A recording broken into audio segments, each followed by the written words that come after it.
리얼타임 API 관련해서 설명을 드리려고 했고요. 들어가기 앞서서 이제 조금 더 이제 그 오토노믹 그 사운드 레코그니션 쪽을 설명 더 드리는 것도 괜찮을 것 같아서 그때 설명 드리려고 합니다. 그래서 그 오토믹 스피치 레코그니션 이거는 이제 페이퍼 두 개를 참고를 했고요. 더 읽어보시고 싶으시면 더 아래쪽에 있는 그 서베이라고 적힌 논문이 그 아이에 실렸던 거라서 더 읽어보면 같이 있는 것 같습니다.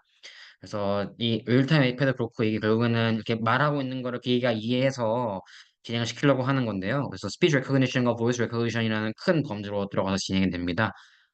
주로 이제 어토노믹 스피치 레코그니션이나 스피치 투 텍스트, 그다음에 뭐 PC가 스피치 알아먹게 하는 그런 세 가지 큰 분류로 나눠지게 되고요.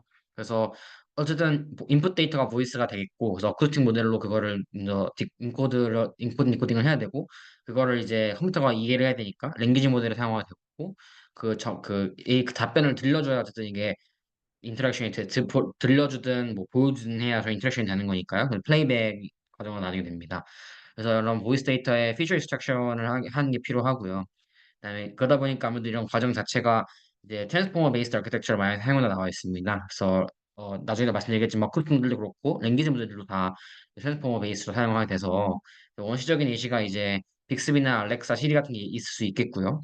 그래서 이런 것들을 이제 참고한 논문에서는 이 아키텍처는 트랜스포머를 쓰는데 그때 그 방식에 대해서 딥 트랜스퍼 러닝이나 딥 인핸스먼트 러닝, reinforcement 러닝 잠 적었습니다. 딥 reinforcement 러닝이랑 federated 러닝, 그다음에 이렇게 그렇게 크게 나눠서 설명을 드렸습니다.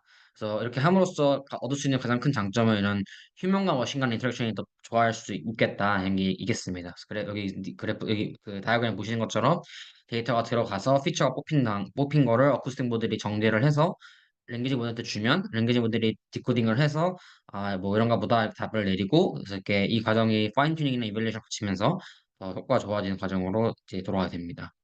그래서 말씀 것처럼 처음에 어쿠스틱 모델을 통해서 데이터가 들어가게 돼서 이렇게 스피치로 코딩을 하고 또 어떤 다른 인핸스먼트도 하고 그다음에 이런 그 뭐 스테노그래피에서 그 스피치로 세퍼레이션도 한다라고 나와 있는데 제가 이야기로는 노이즈를 좀 줄인다라 이해를 했고요. 이런 과정을 거치게 됩니다. 그래서 그런 피처 익스트랙션 하는 데는 이런 다양한 리니어 프로젝티브 코딩이나 뭐 셉스트럴 애널리시스 같은 것들이 뭐 MFCC 등이 사용돼 나와 있었고요. 그다음에 이제 이거를 트랜스포머 아키텍처로 인코드 디코더 형식으로 들어가서 또 그중에서 어떤 포인트 어텐션을 줄 건지 가져가는 식으로 이제 디코딩이 이런 데 나와 있습니다. 그 다음엔 이제 이걸 잘 주면은 이제 세멘틱 모델에서 NLP 테크닉을 사용을 해서 일하게 될 텐데 다양하게 이렇게 뭐 트랜스포머 트랜듀서나 컨포머 엔드 스피치 프로세싱 네트워크 등등등이 사용돼 나와 있었고요. 그다음에 이때 뭐 러스 펑션으로는 CTC라고 해서 커넥셔니스트 템포럴 클래시피케이션이나 시퀀스 투 시퀀스 러스 같은 걸 사용돼 나와 있습니다. 또 어쨌든 이게 그런 사람들의 악센트나 이런 특정 뭐 그 jargon이라고 하죠. 쓰는 말들이 파인 튜닝이 돼야 더 효과가 좋아진다는 말이 있어서 이렇게 트레이닝을 시켜 나가 있었고요. 그 다음에 다른 이제 결론 내놓는 그 NLP가 내놓은 답변들이 정말 의미가 있어야 되고 또 이 선택 스텝 맞아야 되니까 이런 포스트 프로세싱을 통해서 더 데벨로핑이 나와 있습니다. 그래서 이 다이어그램에서는 다양한 이렇게 왼쪽에 보인 것처럼 스피치를 받아서 어토노미티 스피치 레코니션 한 다음에 NLP 던진다. 그래서 이렇게 나와 있었고 오른쪽에는 그렇게 크게 나와서 그 어쿠스틱 모델이랑 그 세멘틱 모델일 텐데요. 그 두 개가 이렇게 어떻게 다양한 이런 트랜스포머나 다른 베이스를 한 딥러닝을 사용을 하는지 이렇게 나와 있었습니다. 알고리즘 나와 있고요. 그래서 여기서는 대표적으로 이제 어텐션이나 RNN 트랜듀서 베이직 CTC 모델들을 설명을 해줬고요. 그래서 피거 5 이렇게 적혀 있었고, 그다음에 여기 아래 보이신 것처럼 또 이렇게 다양한 구조들이 있을 수 있다. 그 버전과 사용하는 딥러닝 그 베이스만 다를 수 있다. 설명이 되어 있었습니다. 솔직히 말하면 자세하게는 이해를 못했지만 그 베이스에 대한 페이퍼를 보시면 더 이해와 설명이 잘 되어 있고요. 그다음에 그 매트릭으로 평가를 할 때는 다양한 이런 매트릭들이 있다라고 합니다. 그래서 제가 이제 많이 들었던 거는 월드 에러 레이트로 많이 들었었는데 이것들 통해서 이제 얼마나 이 플레이백 그 답변이 잘 만들어지는지 보고 있습니다.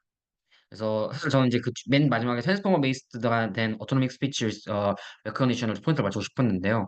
트랜스포머 자체가 셀프 어텐션 메커니즘이 있어서 긴 인풋 시퀀스를 받아도 그 부분에서 이제 중요한 부분을 캐치할 수도 있고 쿼리키 밸류 어텐션이나 패러렐 프로세싱 가능한 것들이 장점으로 나와 있습니다.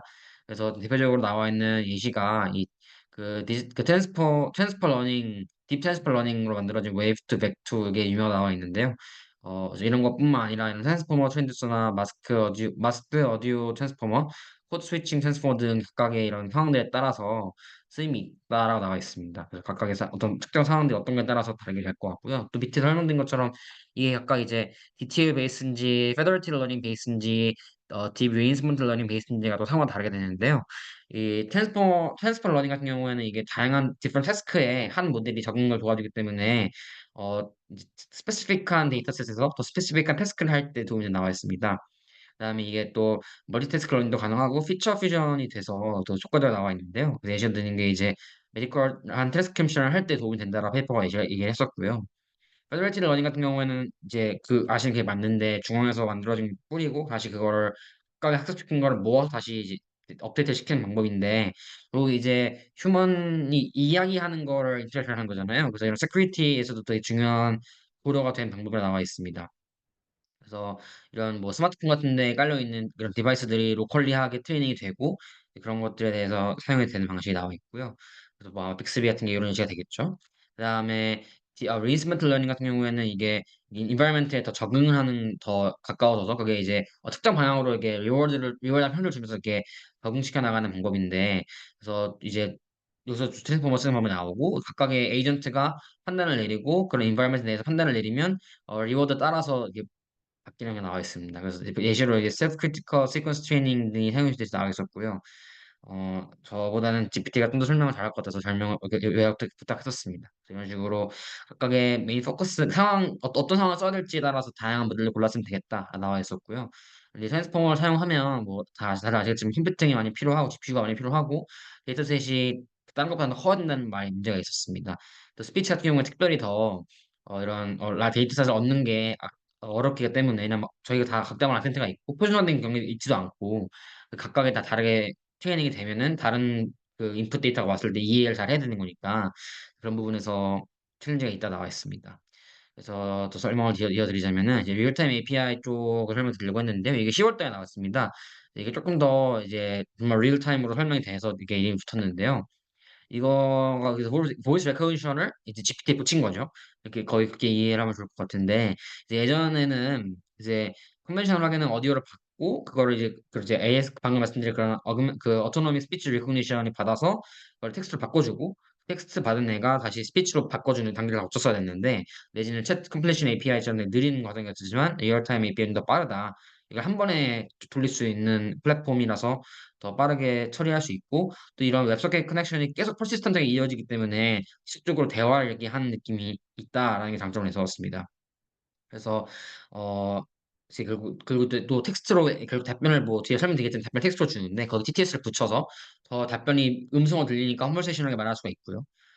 그래서 스피치로 녹음을 해서 API를 보내고 API 답변을 하면은 플레이되는 과정으로 이어집니다.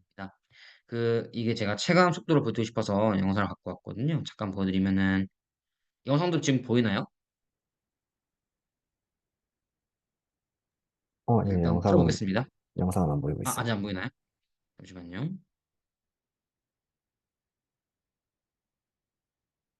이거 지금 영상 보이시나요? 네, 잘 보입니다. 네.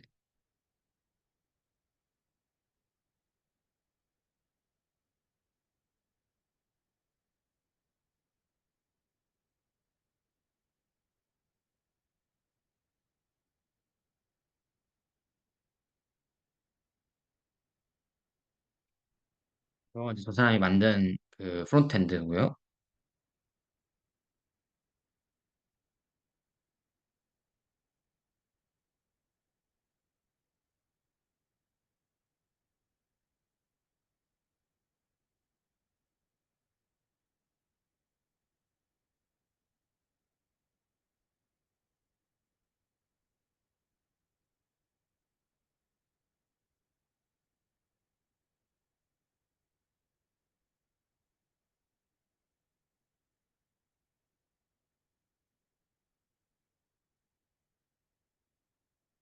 지금 보이시는 것처럼 속도도 이렇게 좀 빨리빨리 나오는 편이고요. 지금 보시면 이렇게 인풋 오디오를 버퍼로 받아서 들어가고 그거 지금 유저가 말한 게 텍스트 시키죠.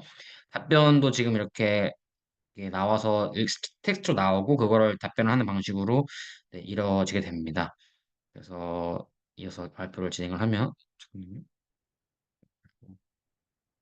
그다음에 네, 이어서 발표를 진행을 하면은 지금 디폴트 처음에 이게 디클레이션 할 때 이런 식으로 세션을 크리에이트를 하게 되고요. 그래서 보신 것처럼 어디오 포맷 이런 걸 다 정해주긴 해야 돼요. 정해주고 그다음에 서버 반으로 보내라 이렇게 얘기를 하고 그다음에 이제 앞뒤에 얼마까지 기다려 제가 말하는 게 중간에 끊기니까요. 언제까지 이제 이런 사일런스 듀레이션 뭐 미니 세컨드 이런 거는 말이 끝나다가 몇 초 뒤에 끝났다고 인지를 할 건지 이런 변수들이거든요. 이런 걸 주고 그다음에 뭐 이렇게 툴을 넣어서 펑션을 넣어볼 수도 있고요. 그다음에 템퍼처 같은 걸 조정을 해서 얼마 차이는 답변이 나오게 할 수도 있을지도 조절할 수 있게 나와 있습니다. 이렇게 돼서 방금 봐드린 것처럼 말을 쭉쭉쭉 하면은 버퍼로 인풋한 걸 쭉 모아놨다가 한 번에 보내고요. 답변도 지금 나오시는 게 저기는 안 보여지긴 했는데 답변도 얘가 이게 조금씩 답변을 하거든요. 그 보낸 것들을 버퍼로 쭉 모아서 한 번에 플레이백하는 방식으로 한 번씩 이루어져야 됩니다. 그다음에 지금 아시겠지만 방금 말을 길게 했는데 그 말을 잘라서 듣잖아요. 이런 식으로 자체적으로 트렁케이트를 해서 이게 정보를 프로세스가 됩니다. 이런 프로세싱하는 단위는 메시지 단위고요. 그래서 방금 말씀드린 것처럼 말을 쭉 하면은 그 메시지가 한 단위고 들어가서 답변 쭉 나오는 게 이렇게 레스폰스 던 해가지고 이렇게 나오게 됩니다. 보시면 텍스트로 찍혀 나오고요. 텍스트를 오디오로 바꿔준 과정을 거치면 이렇게 쭉쭉 뭐 델타가 이렇게 오디오로 나왔다 이렇게 쭉 해서 말이 들게 됩니다.